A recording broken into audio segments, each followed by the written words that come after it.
Today we'll be presenting our pitch to you that Britain rose above other European nations in industrialization due to three main reasons that allowed them to isolate themselves from the European continent in industrial growth. Technological advancements made it so that more goods and services were able to be produced, which majorly improved agriculture.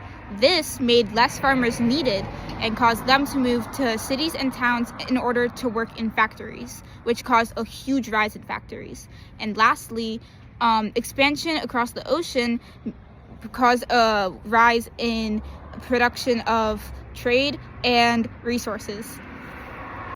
In the cottage industry, merchant capitalists would provide raw materials to rural families who would then produce finished or semi-finished products and send them back to the merchants in exchange for payment, where they would usually be paid by the number of products they produced. Since thousands of rural families used this to supplement their incomes, it led to a lot of experimentation and diversification of products. Because the task of making these products was so large, specifically textiles, inventors created machines to make the process faster and much easier. Kay invented the flying shuttle in 1733, which enabled the weaver to throw the shuttle back and forth between threads with only one hand, and reduced the amount of manpower needed by half.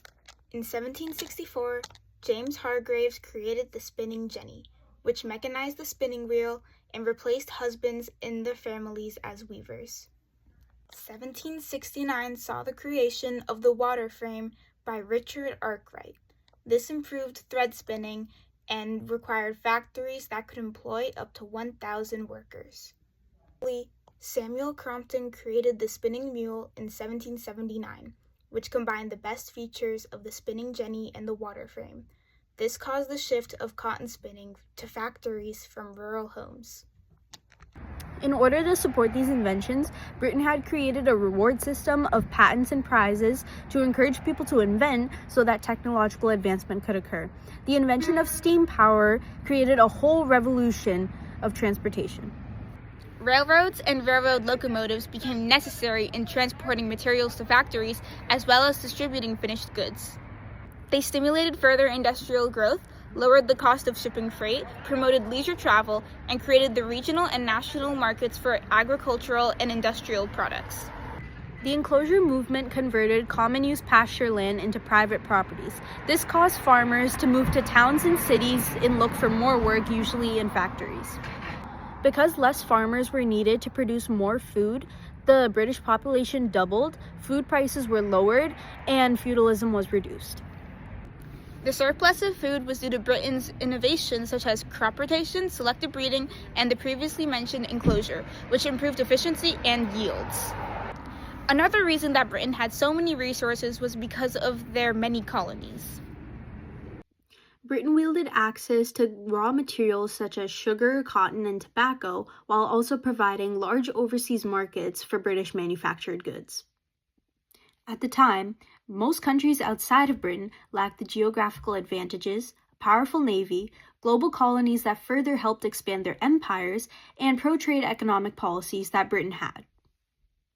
Because of its advantage of being an island, Britain had easy access to the sea and many natural harbors, making overseas trade cheaper and safer than overland trade used by much of Europe.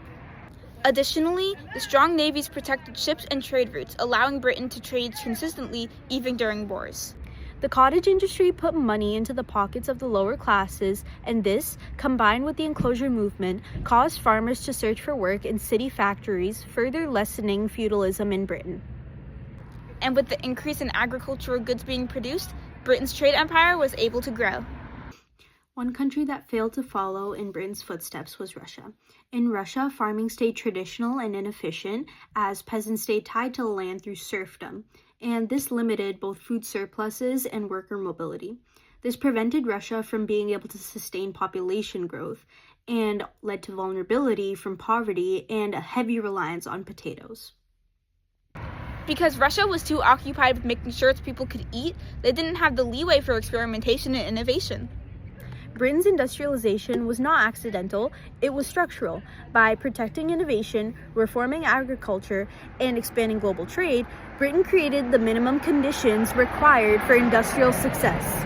The European nations may have had population growth and coal, But without this combination of innovation, labor mobility, and political economic stability, they couldn't industrialize at the same pace. Countries like Russia that stayed in their ways instead of advancing ended up getting hurt because of their inability to properly sustain their growing populations, as they didn't have the industry needed.